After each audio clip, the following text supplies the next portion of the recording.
we said we'll discuss next time. That was the last slide we ended. Yeah. Because we got diverted with the Mahakumbha, remember? Okay, Saram, should we start? Can we start with the forms? Yes. When we start with that. And it's good that you remembered. I think others also remembered over here. In India, normally it is said, for these kind of discourses, when professional speakers, they give discourses, many people go to attend. So 2 old men, regularly they would go to attend. So one day when they went there, before the discourse started, so one guy asked the other old man, where did the speakers stop yesterday? He said, that is his responsibility to remember. Why should we remember? We come here because at home, the small children don't allow us to sit peacefully. 3 hours, here is sit here peacefully with the support of the wall or the pillar, then it's fine. So we start with Om Namo Bhagavate Vasudevaya. Whatever you like. Yeah? 3 times we chant together. Om Namo Bhagavate Vasudevaya. Om Namo Bhagavate Vasudevaya. Om Namo Bhagavate Vasudevaya. So yes, we were talking about Kali Yuga, and before that we talked about how many yugas are there, right? Now each yuga, you can go to that slide. First slide. Yeah, starting, yes. We talked about this, correct? 4 yugas. Now this one. In each yuga, there is a specific process mentioned for liberation. Now, what is the process mentioned for each yuga? That we will discuss. I'm just discussing with you a little bit of background before we come to the actual part of Bhagavatam. It will make it easier for us to understand later. So each yuga has its own dharma. It's called Yuga Dharma. In Satya Yuga, go to the next slide. Dhyana, tapasya. How do you define dhyana? What is tapasya? Austerity. Dhyana on what? A lot of sacrifice. Sacrifice is different. Sacrifice, yes, at individual level. Yeah. But when you talk about sacrifice, that's Yoga Dharma for the next yuga. Oh, okay. Fire sacrifice. So yes, sacrifice from our side, the sacrifice of our comforts and all that. What is the meaning of tapasya? It starts with simple terms is concentration, focus, right? That's dhyana. Going deeper. That's dhyana. Right? Yeah. Yeah. So how do you define tapasya? What is tapasya? Austerity here. There is a very thin line between tapasya, austerity, and torture. Some people go to the extent of torturing themselves, and they say they are doing tapasya. Our shastras don't say that. Don't torture yourself. Because the soul is residing within this body, so we do not have any right to torture our body.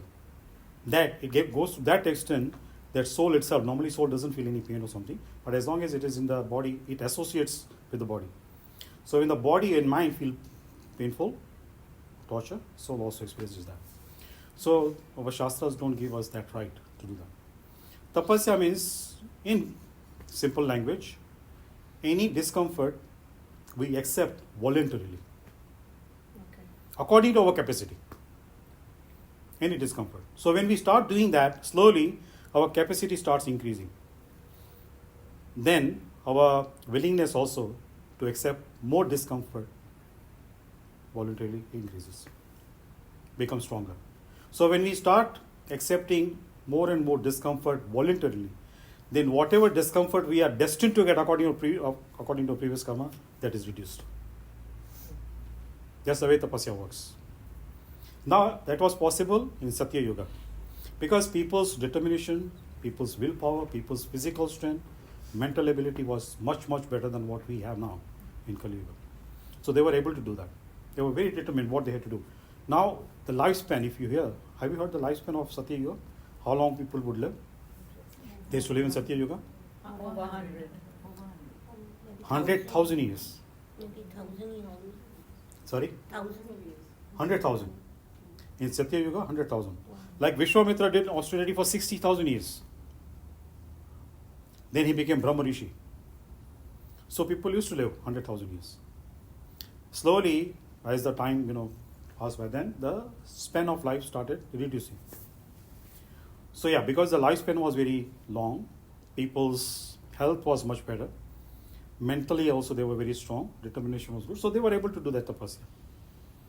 Then the subsequent yuga,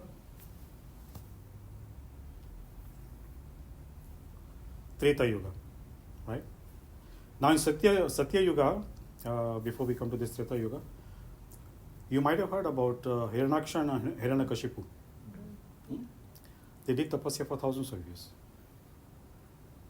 Now tapasya, it is said, if it is done to please any other demigod, it is material. It is not spiritual. Hiranyaksha did tapasya, Hiranyakashipu also did tapasya. They wanted to become God, right? They did tapasya. Which demigod they pleased with their tapasya? Who was that? Sorry? Lord Brahma. So Lord Brahma gave them the boons, right? Whatever boons they wanted. Hiranyakashipu wanted to become immortal. Lord Brahma said, I myself am not immortal. How can I bless you to be like that? What I do not possess, how can I give you? So Brahma refused. Then he said, that so many conditions he put. I should not die in the daytime, in the night time, inside, outside, right? So those things we will discuss in detail. So they did tapasya for thousands of years. But eventually they were killed. So what Shastras say, scriptures say, tapasya means you have to accept discomfort voluntarily, willingly, intentionally, to please the Supreme Lord, not any other demigod. Then it becomes spiritual. Then you can get salvation. Then you get liberation. Otherwise you will get entangled in the cycle of birth and death. Even if we are elevated to the higher planets, still we are in the material world. Right? We don't go to the spiritual world. So tapasya, if we are doing for pleasing any other demigod, still we are stuck in the material world. We cannot get liberation. So both Hiranyaksha and Hiranyakashipu, they were killed by Lord Vishnu's incarnation. So now yes, in Treta Yuga, the main thing which was done for salvation was yajna, fire sacrifice. Now when it is yajna, we call it fire sacrifice, English translation. In that actually animals were sacrificed. Right? You might have heard in Ramayana, Lord Ramachandra did Ashwamedha Yajna. Yes. Correct? Yes. So horses were sent to different places, and whoever would stop the horse, that person had to fight with Lord Ramachandra. Correct? So that word sacrifice is very significant. Now, sometimes people they say, in Vedic scripture, Hindus also, used to sacrifice animals. So why you insist so much on becoming vegetarian? It was allowed, right? How many of you know about this? The kings used to sacrifice animals, and mainly goat. They would sacrifice goat, right? Bali thing. Sorry? Bali, no? Bali, yes. So that was Bali, sacrifice, not slaughter. There's difference between sacrificing an animal and slaughtering an animal. By sacrificing, what we mean, what is mentioned in the scriptures. Now, the meat of an animal, in Sanskrit it is called mamsa. In Sindhi we say mas. Hindi also we say mas, right? So we take out the mam, but we say mas. So it is mamsa, correct? What is the meaning of mamsa?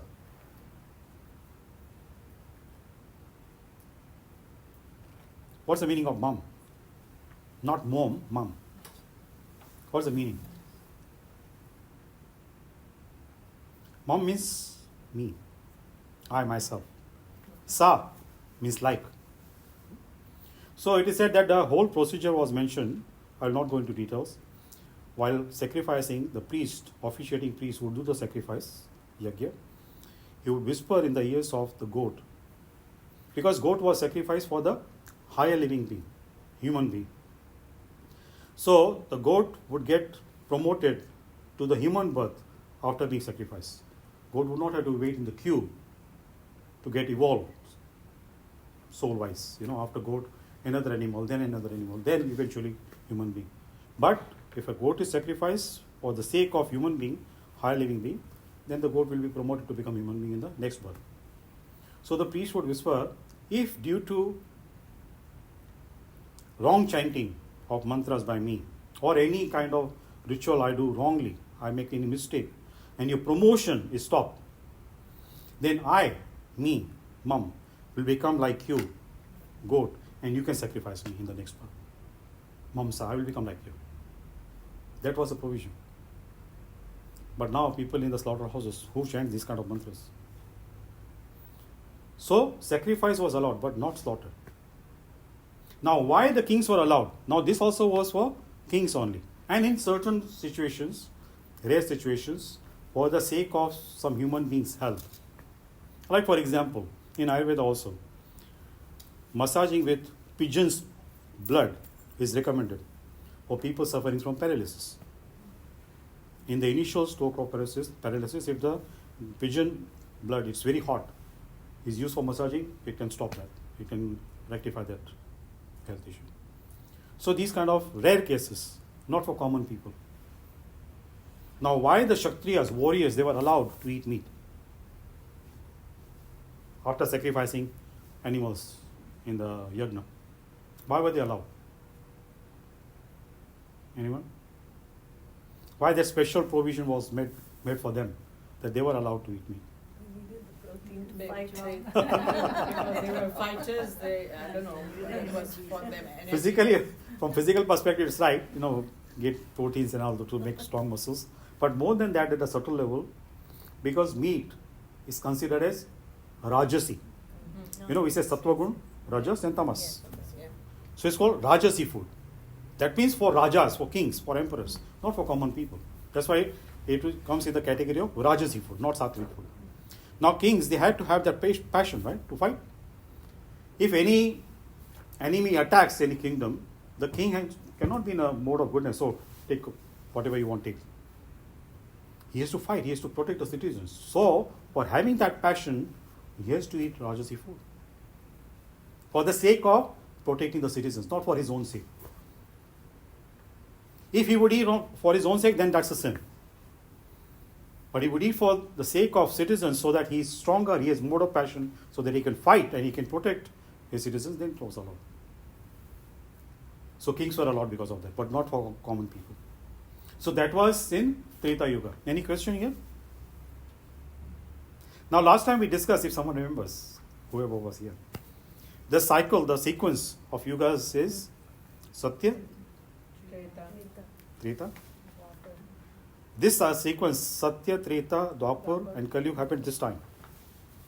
That means before Kali Yuga was Dwapar Yuga. Before Dwapar was Treta and before that was Satya. But normal sequence is Satya, Dwapar, Treta and Kali Yuga. Yeah, you mentioned. Yes. So why that change happened this time? We are fortunate, I said that, from that perspective we are very fortunate that we are born in this Kali Yuga, not in the cycle of other 4 yugas in that Kali Yuga. Because Dwapar Yuga was just before this Kali Yuga. And Krishna himself came during this Yuga. Right? I asked this question also, because some people they say, especially amongst Indians, that Krishna is the incarnation of Vishnu. Right? But in Srimad Bhagavatam it is mentioned that Vishnu is expansion of Krishna, not direct expansion. Right? So what did we discuss about it? Can someone share? I said both statements are right. Yes, you are. Correct? Both. People who say that Krishna is the incarnation of Vishnu, they are also right. And people who say Vishnu is expansion of Krishna, those are also right. How can we match these two sentences, two statements? Does anyone remember?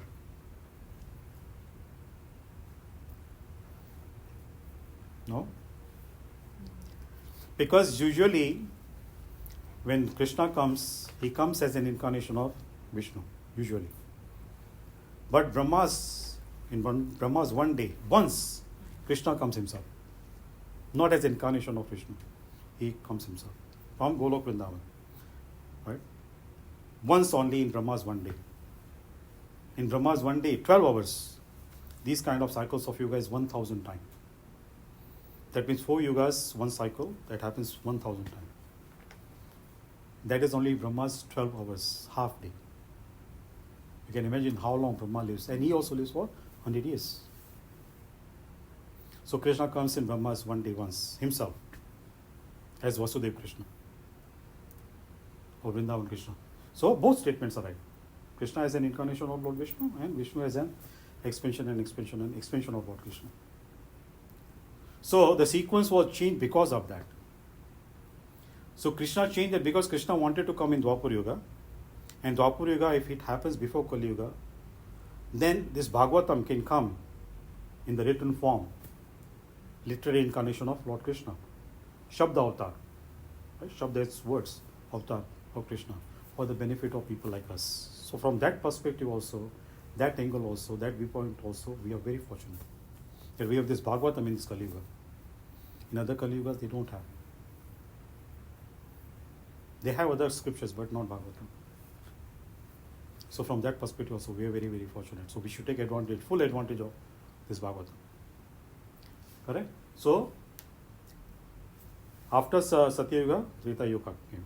In Treta Yuga, they used to do sacrifice. Then Treta Yuga, Lord Ramachandra appeared. Right? After that, next Yuga, Dwapar Yuga. In this Dwapar Yuga, Krishna appeared. So in Dwapar Yuga, normally they do deity worship, going to the temples and all that. How many times you have heard that people, they say that, what's the use of having temples? Why do we get temples? Instead of temples, you open hospitals and all that. Right? They say Jan Seva is Prabhu Seva. Serving the mankind is serving the Lord. In one way it is right also. Right? But why can't we have temples and hospitals also both? Simple logical thing is given. If you ask people, why do you have air conditioners at home? Air is everywhere, right? So to live comfortably in hot weather, you have air conditioners at home. For physical comfort, you have that, right? We have that. So for our spiritual progress, why can't we have temples? Why can't we have altars at home? Where the potency, spiritual potency, energy is very, very strong, very concentrated. Now, the deities, they are not only idols. Many people, they say to that extent, idol worship is for idle people. People who are useless materially, they become devotees. Many people, they say that. But that's completely wrong. It's misconception. So many devotees, they were so intelligent. Scientists, the sages were scientists. Right? They had more knowledge than today's scientists. What they have mentioned in the scriptures, scientists, they cannot figure it out, how this can be possible. Yes, this reminds me of somebody sent me a message, because during last session I gave Ganga Jal, Yes. Triveni that. So somebody asked, what is the significance of Ganga Jal? If we store also, it doesn't go by. Why it happens? Do you know how Ganga Jal came to the earth planet? How did it come? Bhagirath did some tapasya. Yeah, through Bhagirath, it came from heavenly planets to earth planet. How did it come to the material world, first of all? Maybe you mentioned last time, or I don't know, somewhere recently I heard, Shiva has got the poison here, and then it was burning, he was feeling very burning feeling, so Ganga came to cool down, or something, I don't know, this is what I heard last time. Are Was you it like asking that? about from the scriptures, like that perspective, how it came, like to break the fall of the Ganga, it came from Lord Shiva, right? Or you're asking like from Kali? From the spiritual world, how it came to the material world. You know about the incarnation of Krishna as Vamana Dev, dwarf incarnation, Yes. who went to Bali Maharaj Yagyashala and asked for 3 steps of land. Yes. So when Bali Maharaj did the sankalpa, he expanded himself, gigantic form, right? So in first step, he covered the whole material world, lower planets, earth planet and the heavenly planets. When he extended the second step, now see, we at individual level, we have aura around us, which protects us from people's negative vibrations, energy and all that, right? If it is strong. Now that is at individual level. At the planets level also, there is a layer around the planet, which protects each planet. Now the Earth planet has a layer called ozone layer, right? It protects the Earth from the strong UV rays of the sun planet. In the same way, the whole material world, in material creation, there are millions and trillions of planets, universes. And each universe, there are millions, billions, and trillions of planets. So the whole material creation also is covered with a layer. It's called Mahat Tattva. And that is the water layer, the spiritual water. So when Vamanadev extended his foot, second step, with his left toe, he made a hole in that layer. From that the water came, that Mahat Tattva water. Brahma collected that water in his Kavandal, in that pot. And he stored it. So when Bhagirath did the tapasya, then Brahma asked the Ganga. Because from the spiritual perspective, each object, each substance which looks material, that also has some spiritual existence. So Ganga looks like water, but there is a deity, presiding deity, Ganga Mata, right? We say. So she stayed with Brahma, but when Bhagirath did the tapasya, then she came down. And Lord Shiva accepted her on his head, correct? Because Ganga said, the force I come here on the earth cannot be able to sustain that force. So Lord Shiva accepted her. So this is the way, and that's why, because this water is not from the material world, it's from the spiritual world.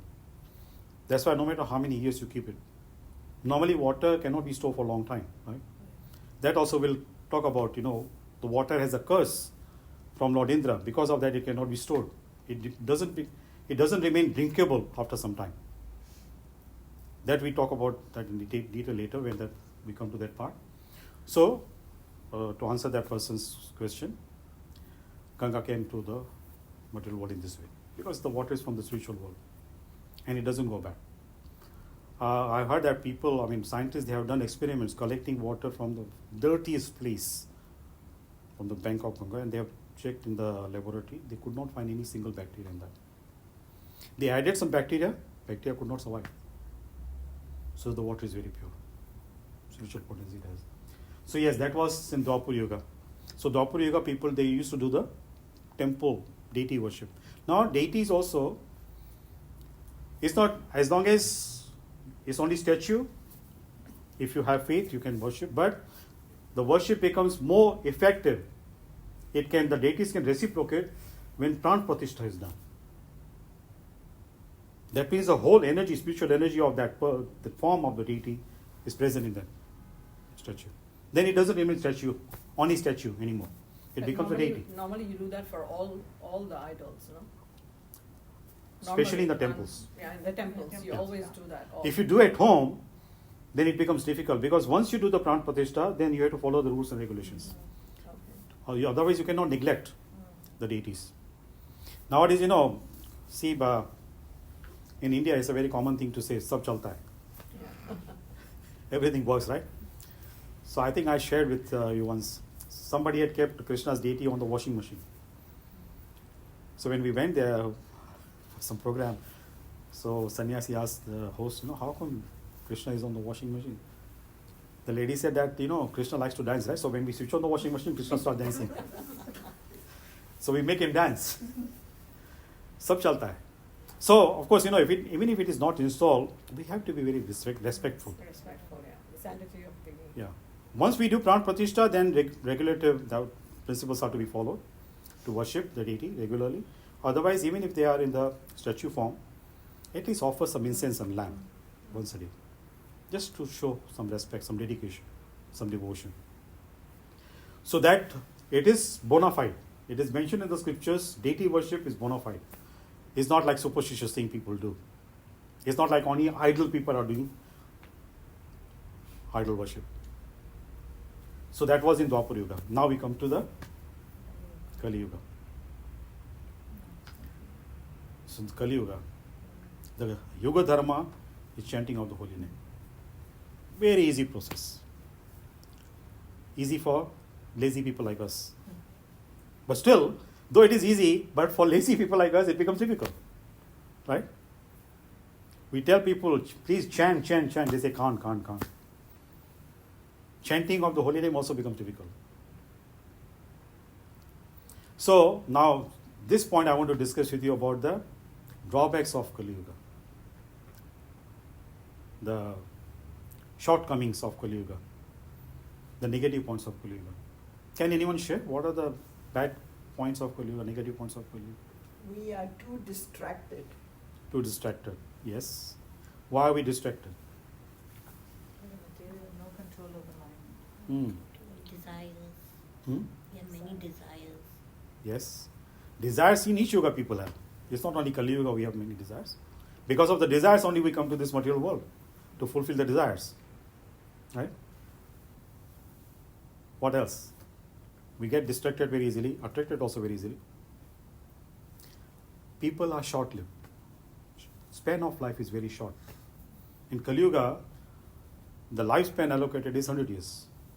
How many people live for 100 years? How many? People are short-lived. Memory is short. Now see, what I said, Krishna appeared in the written form, in the form of Bhagavatam. We are fortunate. In previous yugas, there was no need for any writing thing. Whatever the Guru would say, the disciples would remember and he would stay with them throughout their life. They would not bring notebooks and all these computers and all that to their classrooms. No need. Once they heard, like what we say, photographic memory, they had that. Memory was very sharp. And intelligence was pure. Our intelligence is very disturbed, very impure, contaminated. That's why we cannot make right decisions at the right time. Then we miss opportunities. And that causes so much of dissatisfaction, disappointment, frustration, all this. And very unique, one of the features Kali Yuga has, people have propensity to cheat and propensity to be cheated. People are deceptive. But see, we misuse our intelligence. Our duplicitous behavior, we cover it up, so we were being diplomatic. We are duplicitous, but we say diplomacy, to pacify our mind. So these are the kind of features Kali Yuga has inflicted on us, we human beings. And because of that, spiritual practice is very, very difficult. Meditation, very difficult. Tapasya, difficult. Deity worship also becomes difficult. Yajna becomes difficult. Sages, they used to do yajnas which would go for not only days, weeks and months, years and years. In one sitting. Yes. What about if you need toilet and sleep? Very good point. See, now this Bhagavatam, Shukdev Goswami recited for 7 days and 7 nights, 24/7. Parishit Maharaj did not feel thirsty, did not feel hungry, no nature's call. No need sleep, no need food. No need. And this is the effect. You also might have experienced, we go for supposing any kind of discourse. Different people, according to their level of spiritual involvement,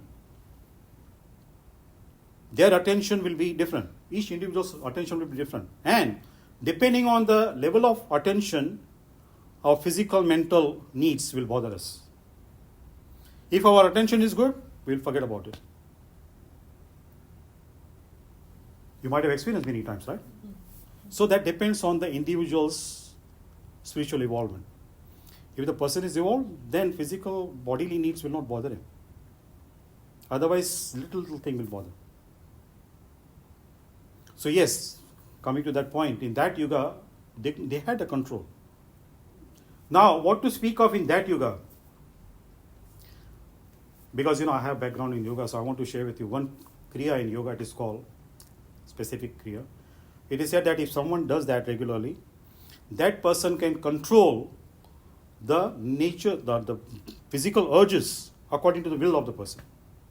Like going to empty the bladder, going to clear the bowels. These kind of urges, they are involuntary, right? We cannot control. But the person can control. So if it is possible in Kali Yuga like that, by doing that techniques, and sages, they knew all these techniques. Unfortunately, in Kali Yuga, these techniques are not taught, they are not learned. People, they accept the renunciation order, sannyas they take, correct? But because they have not learned these techniques, they don't know how to control their senses. They have the title of Goswami. What's the meaning of Goswami? Sannyasis, many sannyasis, they have the title Goswami. What's the meaning of Goswami? What's the meaning of Go? Cow. One way cow, yes. And Go means our senses also. So the person who is Swami, the master of the senses, is called Goswami. Now because these techniques are not taught nowadays, people they don't know about it, though they have the title Goswami, but so many scandals happen. Right? In the spiritual organizations, many scandals, because they cannot control. They don't know how to do that. So if prematurely people, they accept that kind of standard, that kind of status, that kind of position, then these things happen.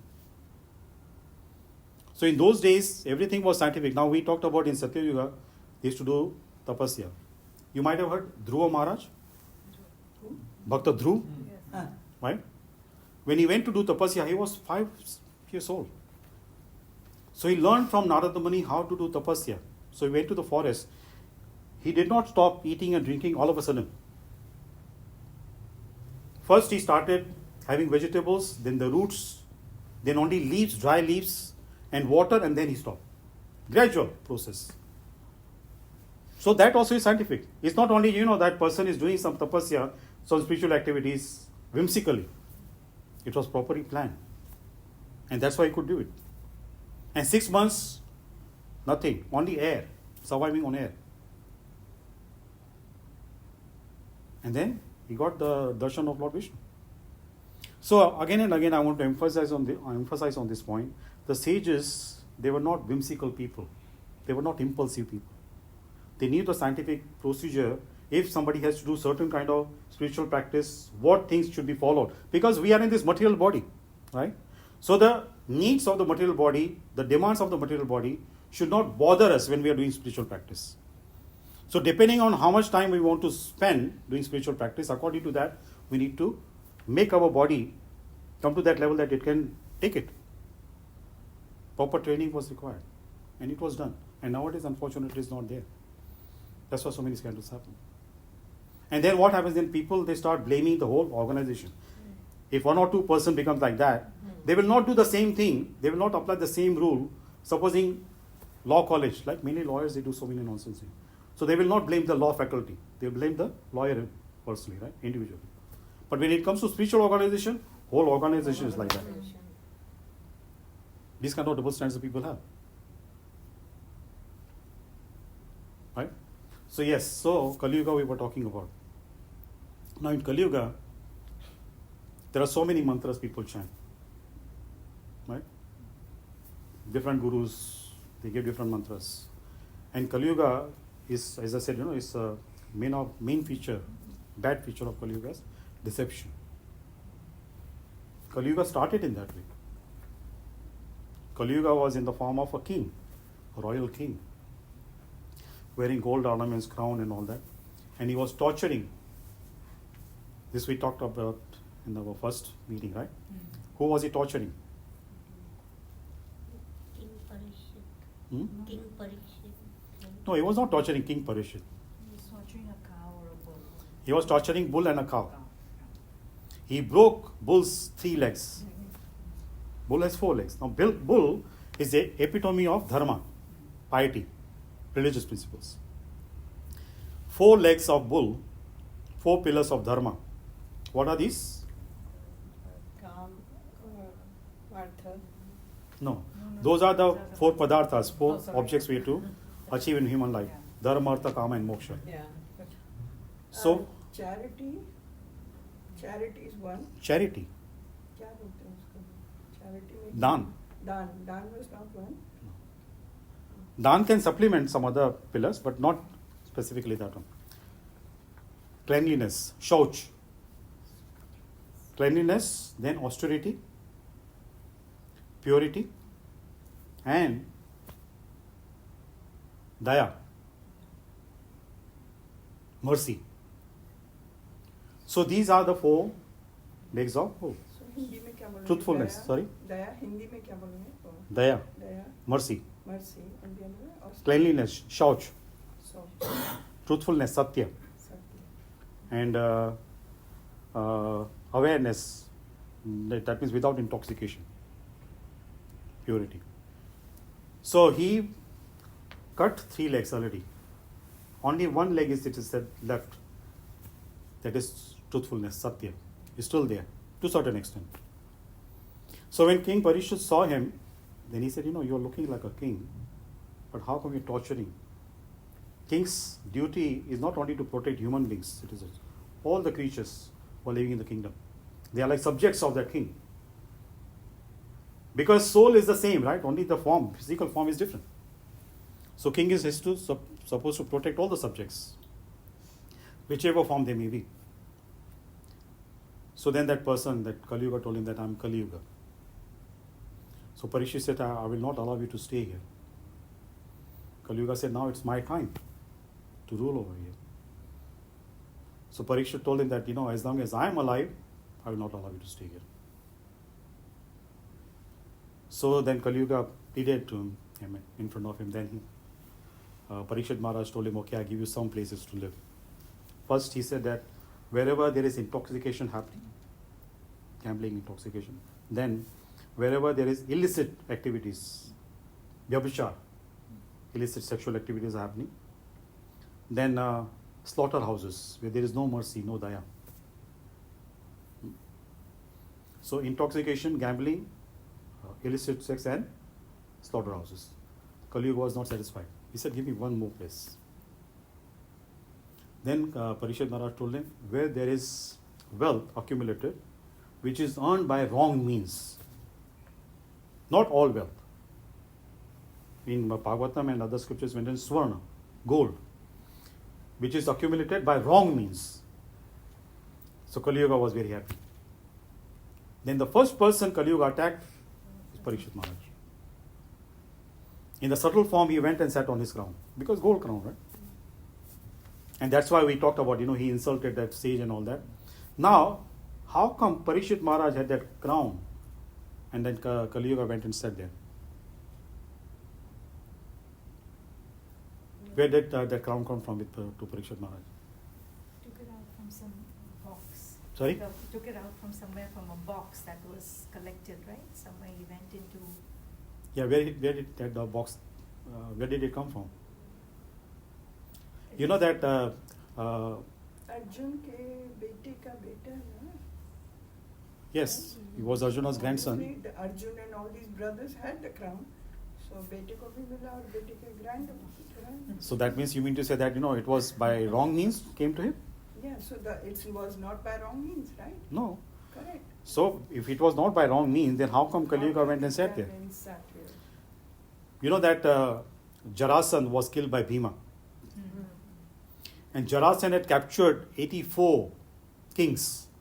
He wanted to make 100 kings so that he could sacrifice and become emperor of the world. So he had collected the wealth of those kings who were captured by him by wrong means. Right? Torture. So when Jarasan was killed by Bhima, so Pandavas brought the wealth, some of the wealth, to Indraprasth. And this crown was one of them. One of their collected wealth. One of the objects of collected wealth. So Parishit Maharaj was wearing on that, unfortunately. Unfortunately, in a way, for him, it was fortunately also, because after that he got liberated, and very, very fortunately for us. Because if this incident had not taken place, then Bhagavatam would not have come. And we won't be sitting here today. So for us, it is very, very fortunate that it happened. And because it was happened, because Parishit Maharaj was cursed by a young Brahmana, he was only 11, 12 years old. It is said from that time, the potency Brahmanas had, they lost. Because whatever potency he had, he misused it. He cursed the devotee, and Parishit Maharaj also was very powerful. The person who was protected by Krishna himself when he was in the womb of his mother. You can imagine how What is the position Parishad Maharaj had? Krishna himself protected him. So such a great devotee, he could have counteracted the curse of that young Brahmana. But he did not do that. He took advantage of that. He said, now, for sure I know that I have only 7 days left. Right? It's a boon. If someone comes to know that how much life, balance of life is left, that's a boon. Yes. Right? But we don't know. And that's why we continue doing so many nonsense things. Thinking that we are going to live forever. Right? So that's a boon. So because that Brahmana did, of course he lost that potency, Brahmanas lost the potency, but it helped us to get that Bhagavatam. Any question here?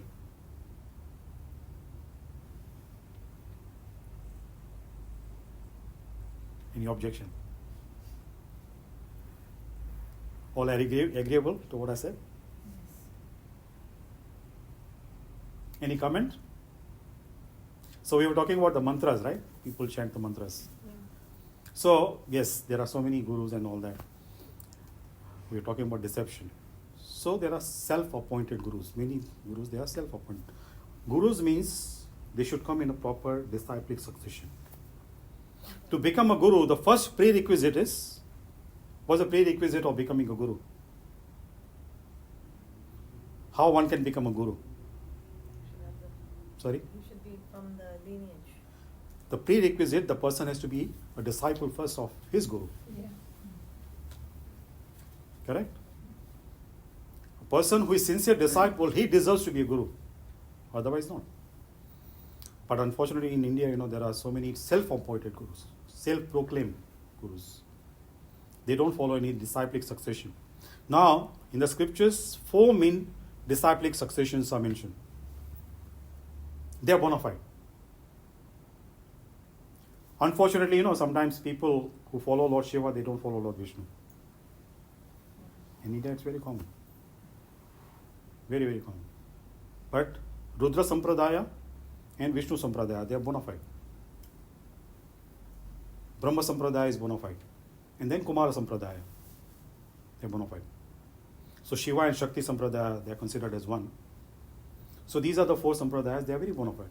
So anyone who follows any of these bona fide Sampradayas, he can become qualified to become a guru on one day. Just to share with you one example of, Kali Yuga, the deception is so strong.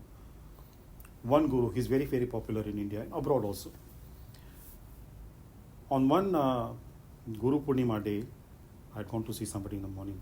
So at that time, Z News channel was on in their house, in their flat. So they were showing this Guru Purnima, some celebration, different places. So in their ashram, their Guru's ashram, his followers were sitting with him. So one person asked him a question, very nice question, very logical question. If we say that God resides in everybody's heart, why do we commit sin? Why do people commit sin? If God is residing in everybody's heart, then why do we commit sin? Very nice question. Greed. Sorry? Greed. Is it? Greed. We'll talk about it. So that Guru, closed his eyes for a few moments. Then he opened the eyes. The clients where I had gone, that person also said, Ji, let's see what he said. He says, don't you think that God goes to sleep sometimes? When God goes to sleep, people commit sin. Now, so much of human population is there, right? And each moment, somebody is committing sin. That means God is sleeping always. Eternally sleeping, right? The same question was asked by Arjuna from Krishna. Why people commit sin in spite of knowing that this is wrong. This is a sin, offense, but still they do it. So what kind of force pushes them to do it? You use the word greed. Krishna said, temptation, lust. They succumb to it and they do it. Then at that time, their temptation surpasses all the knowledge. And they commit sin. Krishna never said, when I go to sleep, people commit sin. In Gita is written what word? In Sanskrit or in Hindi? Calm. Calm. Now see, calm also general conception we have calm only about physical lust, attraction towards opposite sex. It's not only limited to that. Any desire to gratify any of the senses, that's calm. Desire to eat relishing food, that's calm. Desire to see very nice scene, which has soothing effect on the eyes, that's also calm. Desire to listen soothing music, that also is calm. Any desire to gratify any senses, any of the senses is calm. So when that desire becomes stronger, temptation, person cannot control that and succumb to the temptation, then the person commits sin. So, unfortunately, now see, that he said on Guru Purnima day. Now when his followers started typing, Jai Gurudev, Jai Gurudev. And such people, they accept Guru Dakshina on Guru Purnima day. Guru Purnima is celebrated as the birthday of Lord Vyasadeva, who compiled the scriptures. Now Vyasadeva also, in any scripture he is not mentioned. When God goes to sleep, people commit sin. They don't follow Vyasadeva. But on Vyasadeva's Purnima, they accept all the Dakshina from their followers. That also is an offense. If you are not following the principle of that Param Guru, and on his birthday, you are accepting Guru Dakshina from your followers, it's cheating. Cheating. So Kali Yuga is like that. Deception. And people who can deceive very well, they will become very successful. Who can Deceive. They can cheat very well. cheat well. They can be very successful because Kali Yuga will help that person. Kali Yuga can help people in that way also, and sometimes see it at subtle level how Kali Yuga helps people. There was one man, he used to go to the temple every morning for Mangal Aarti, 4:30 in the morning. 25 years continuously even. One day, he slept for longer hours, overslept. So the time was, about that Aarti was supposed to start. Kali Yuga went to wake him up. Kali Yuga told him, you get up, you have to get ready and go to temple every morning you go. That man was surprised. Then he asked him, who are you? Kali Yuga said, I'm Kali Yuga. So the man said, actually you create obstacles in people's life. You stop them from progressing spiritually. You are helping me. Kali Yuga said, don't delay, otherwise you will miss the Aarti. You go first, attend the Aarti, you come back, I'll tell you. So the man went to the temple. When he came back, then he asked Kali Yuga, why did you help me? Kali Yuga said, continuously, without any break for 25 years, you have been going to the temple. If you had missed today, your ego would have been smashed. You boast yourself, right? I'm doing this. So I wanted to maintain your ego. That's why I came and helped you. So Kali Yuga sometimes can help in this regard also. So we have to be very, very careful. We should not become egoistic. We should not become proud. Sometimes we say, I'm proud to be humble. My humility causes me to feel proud of my humility. So what kind of humility is that? Right? Contradicting. Yes, contradicting. Of course, our scriptures have very sublime instructions given. Of course, we should not become egoistic, we should not become arrogant, but at the same time, we should not compromise with our self-respect. We have to safeguard our self-respect. We should not take it for granted. So when we follow these scriptures, particularly the Bhagavatam, when we go further discussing it, you'll be surprised to hear, what I will share with you. So many practical guidelines given, which not only help us to progress spiritually, but can help us to live in this material world comfortably. Comfortably in the sense, of course, miseries will come, but we will know how to handle the miseries. We cannot stop miseries, right? But how to handle, that's very important. Any question here now? You said that if you're given that desire to, even the good desires, right? Suppose you go for, you see a nice view, or you have good desires also. It's For still a example, what kind desire. of good desires you're talking about? Anything like eating food, listening to good music. even that is falls under desire and sense gratification.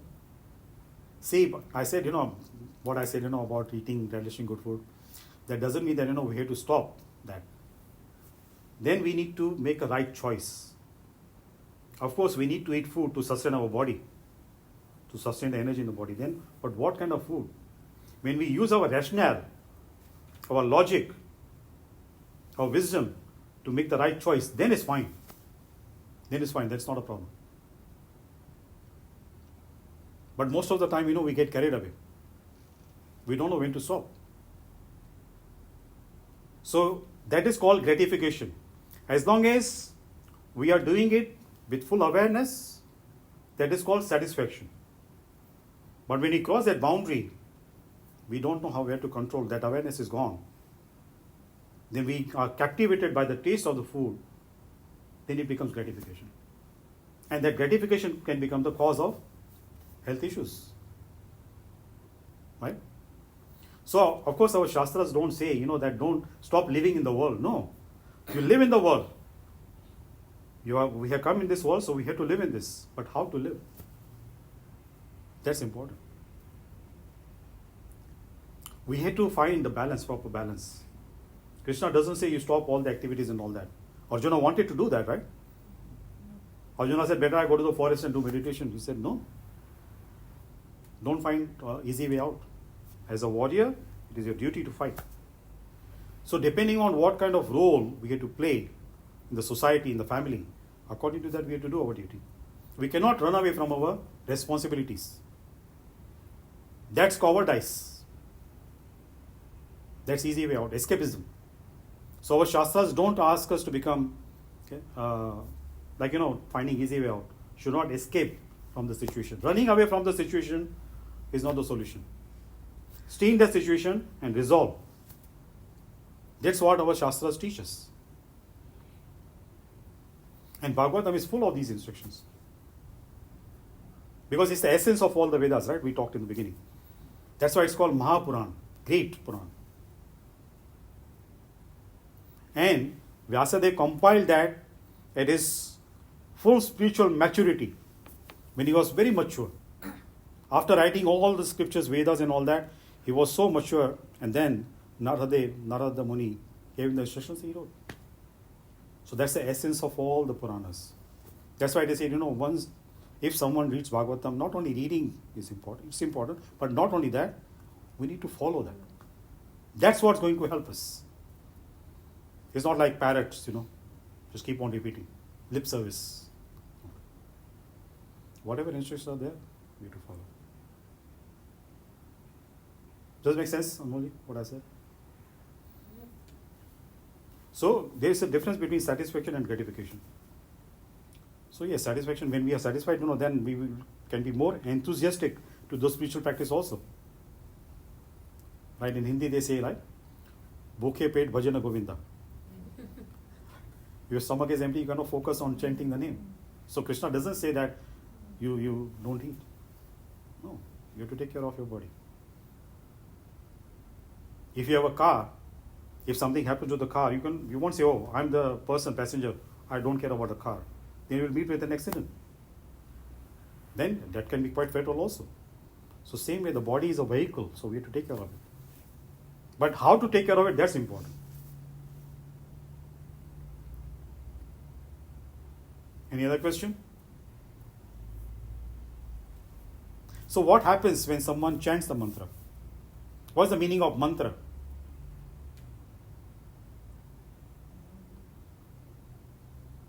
Something with mana. I got the word man. Something with man and something with ra. Concentration. Putting your mind in that concentration. Sorry? You're putting your mind in that prayer and concentrating. Yeah, the words, hymns which can help us to control the mind. Now sometimes people, they misunderstand the word control. Control does not mean suppression. We are not supposed to suppress the mind, suppress the desires. What's the meaning of control? Stay within limits, no? and it's something that we do within. Now supposing you have a car, you're driving, you're controlling the steering wheel, right? So that it can go in the proper direction and all that. So that's called control. Our mind is to be properly directed in the right direction. Should not allow the mind to go here and there. So that's control, not like suppressing. Suppression is not recommended. Suppression actually is very harmful. For people who suppress their desires, Krishna calls in Bhagavad Gita, he calls such people dambhi. That means they are hypocrites. They're cheaters. They're pretenders. So Krishna doesn't want anybody to become like that. So control, regulate your life. We have to live our life, but in a regulative way. So these kind of words, we have to understand the proper, deeper meaning of this. Then we can apply this principle, these words in our life properly. If we misunderstand, then our application also will be wrong.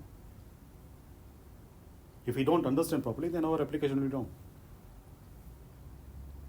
So yes, mantra. The words which can purify the mind, which can help us to control our mind, regulate our mind, thinking. Our thinking can be regulated by that. And that mantra also, if it is received from the person who has understood that mantra, who has realized that mantra, and who has added his potency to that mantra becomes more powerful. That's like a guru mantra given Yes. by a guru. Yes. So person who gives that mantra, that person who has realized the mantra, is a guru. Now in this regard, I want to ask you a practical question. Supposing there is a scale, two parts of the scale. On one side, I sit. On the other side, we ask Lord Ramachandra to sit. Which side will become heavier? Can you repeat You the will become question? heavier. Your side. Sorry? Your side. We talked about it Yes. last time? Yes. Okay, so your So you side. remember, week, right? last Why? Because of my sins. Sins are heavy, right? Yeah. Heavier than the Lord. The thing we discussed, because if in someone's heart, if Lord Ramachandra is there, become heavier than the Lord.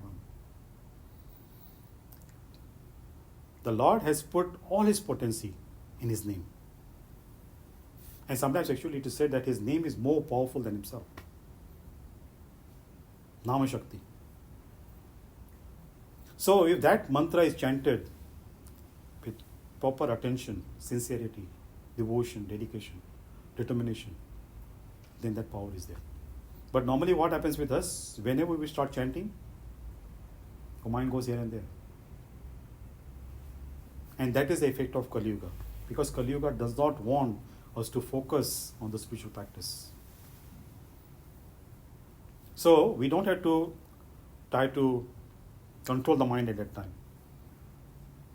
The best way to do is that just keep on only focusing on the mantra. Then mind will be controlled automatically. Right? So we'll talk more about the mantra also later. Any other specific thing you want to ask or anything you want to add before we conclude?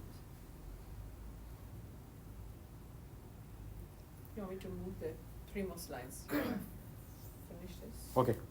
Sorry, can I ask? Yes. So when we say chanting of the Lord, how do you know, like say you've not been given a guru mantra, as a person who's does not have a guru, how will they know what to chant? Now, some mantras are called Siddha mantras.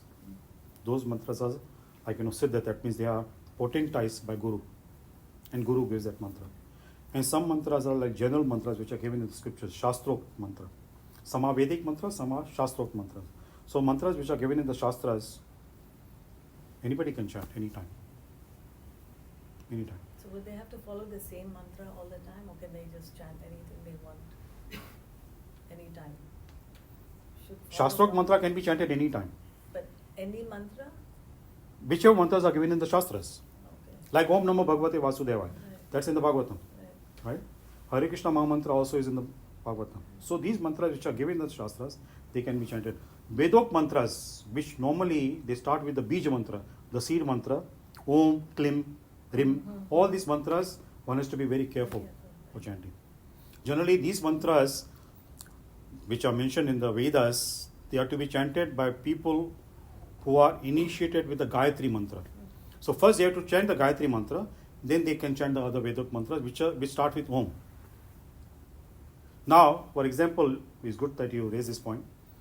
The Hare Krishna mantra, original mantra is Om, Hare Rama, Rama Rama, Hare Hare, Hare Krishna, Krishna Krishna, Hare Hare. So when this mantra was given to Chaitanya Mahaprabhu by his guru, then he thought, if I chant this mantra with Om, then I cannot share with somebody else. People who are not Brahmin initiated, who don't have the Gayatri mantra initiation. So he removed the word Om, Bija mantra he removed, then he reversed the mantra. So instead of Hare Rama, Ram Ram, Hare, he said Hare Krishna, Krishna Krishna, Hare, Hare Ram, Ram Ram, Hare Hare. So anybody can chant. So Om Namo Bhagavate Vasudevaya is also Om. Yeah, so because it is mentioned in the Bhagavatam, Okay. originally it is from Vedas. Now it is mentioned in the Bhagavatam. How it is mentioned? Narada Muni gave to Dhruva. So when we read Bhagavatam, that means we are getting initiation from Narada Muni. Then it's fine. It's coming from the Guru, Param Guru, Narada Muni. Then it's fine.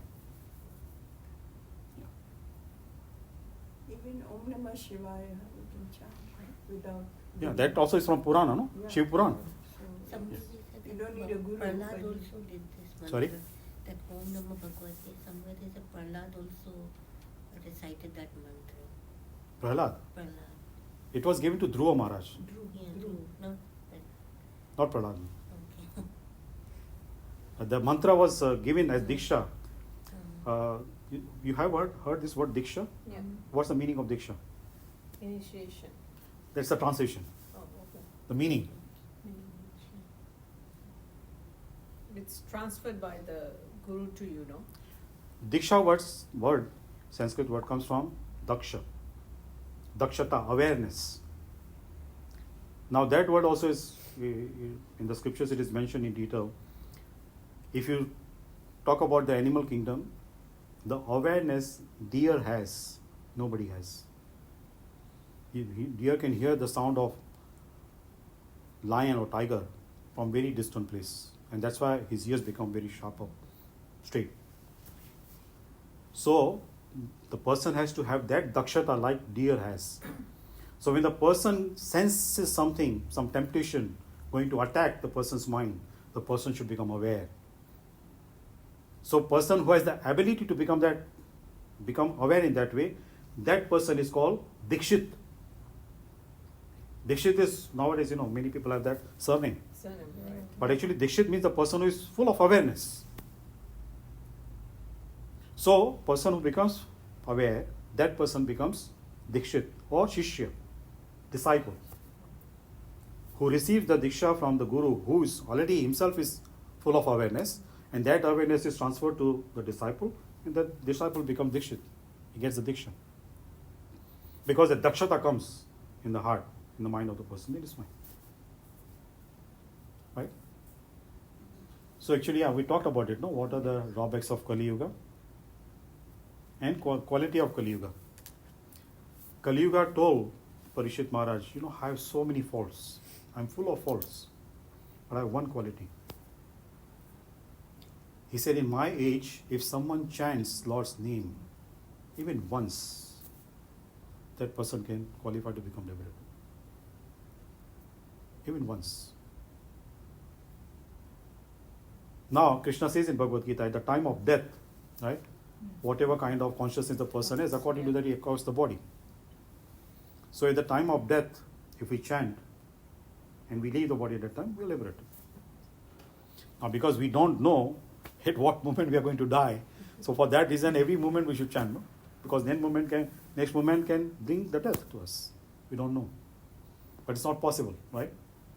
So, here also practical advice is given in the scriptures.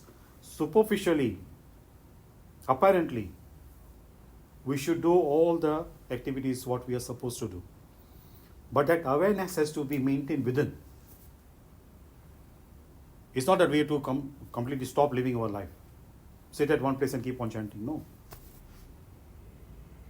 whatever material activities we are supposed to do, we have to do. The awareness has to come from within.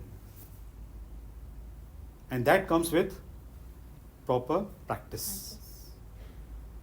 That's what Krishna told Arjuna. Abhyas. With abhyas it is possible.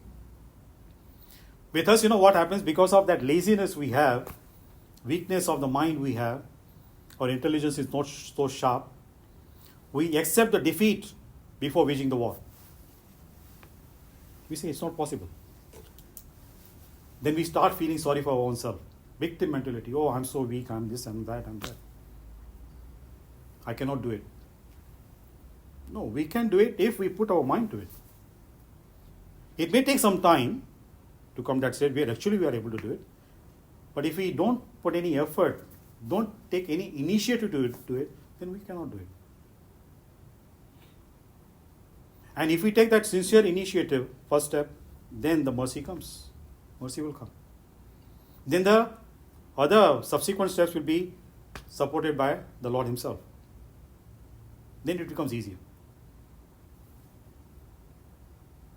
So these kind of guidelines are very nicely given in the Bhagavatam, which can, as I said, which can not only help us to advance spiritually, but can live in the material world also in a balanced way. And that's the objective of life. We have to find some balance. Yes? Okay? Yes. Any last question? Prabhupada, who started the Hare Krishna movement, he used to say after discourse, because we always, devotees, they ask the audience any question. So Prabhupada used to say, if there is no question from the audience, two situations. Either people understood everything or they didn't understand anything. So I don't know in which category you are in. But thank you very much for your rapt attention. Thank you. And I was just observing, people were very attentive. So thank you very much for that. So now we are coming to the stage where we will touch the Bhagavatam itself. These are just, like background we discuss. And I hope you found that whatever we discuss is informative, useful. Now we will touch the exact Bhagavatam. Now for that reason, I think in one of the messages I said, please read. Yeah. I sent you the Veda base, right? It's The there, Bhagavatam. it's there. Or any other kind of version you have, the Bhagavatam you read. So, Canto 1. Canto 1. Skand 1, yes. Next time, Canto 1. Pehla Skand. Very important. Okay? Thank you. Hare Thank Krishna. you.